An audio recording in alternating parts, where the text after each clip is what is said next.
Hello， 大家好，我是陆子言。之前我们买了好多的重武器，今天我们就把它全部搬上来，看一下它们的优缺点，然后从中选出一个最好玩的重武器。战地火箭筒、迫击炮、RPG 火箭炮，再把它们的炮弹拿出来。火箭筒的、迫击炮的，这是 RPG 的。从它们炮弹的大小就可以看出来，这里面最弱的就是这个 RPG 火箭炮了。它只能装这么小的软弹。从玩耍的体验上来说，这里面我最先淘汰的就是这个 RPG 火箭炮了。虽然它有两种装弹方式，既可以加入水弹，也可以使用这种软弹，但是它的设计效果却不太好。装软弹之前，必须先把这个火箭头给它拆掉，然后拉栓上膛，装入软弹。这个软弹必须使劲塞到最里面，你瞧，这样才可以射击。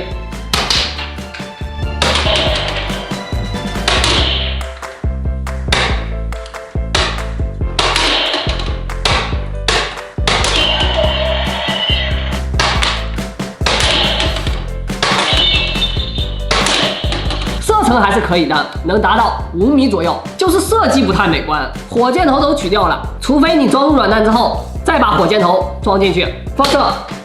你瞧，看到没有？在射击的时候，这个软弹反而被这个火箭头给挡了一下，根本就射不直。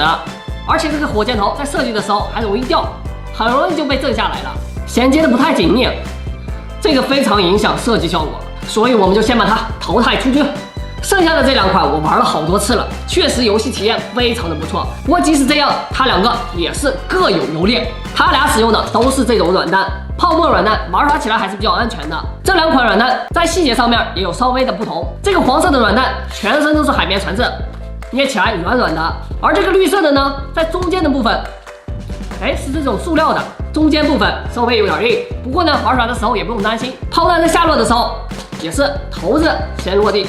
这个就不用担心会伤到小朋友。另外，这个黄色的炮弹呢，它还是灯光闪烁型的。拧开它的炮弹头，里面就藏着一个开关，打开开关就会有灯光闪烁，在夜晚射击的效果更棒，就像放烟花一样，非常的漂亮。由于使用的都是这种泡沫软弹，它们的底部都有这种弹簧，所以就必须用到一个辅助器材——上膛器。原理很简单，就是把它底部的弹簧给它压进去就可以了。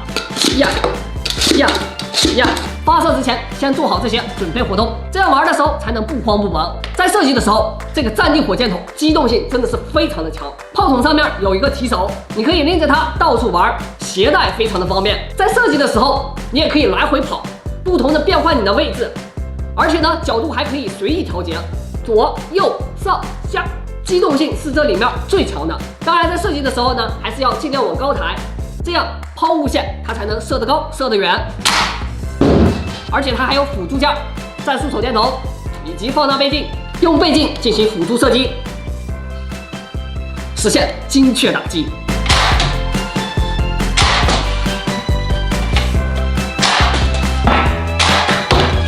而这个迫击炮呢，它的机动性肯定就比较弱了。在射击的时候，想要调整角度，你必须通过前面的支撑架来进行相应的调节。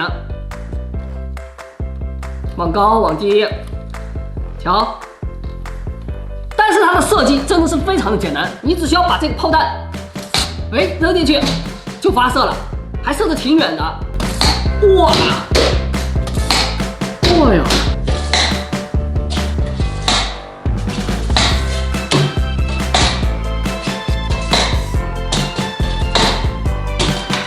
操作相当的简单，非常适合小一点的朋友。它只需要扔进去就能发射了，成就感爆棚啊！而这个战地火箭筒，它的操作就稍微有点复杂的，复杂在哪个地方呢？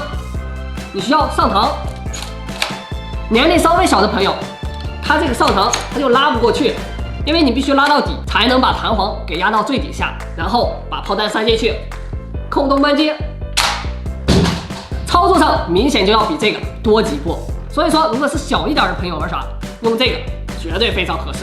年龄稍微大点的就可以玩这个战地火箭筒，灵活性更强，而且在握把下面还有一个开关，扣动扳机，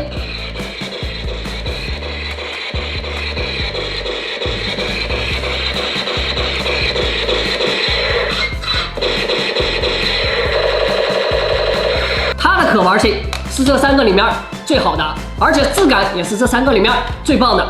不过呢，这3个里面也是各有优劣，大家喜欢哪一把呢？赶紧留言告诉我吧。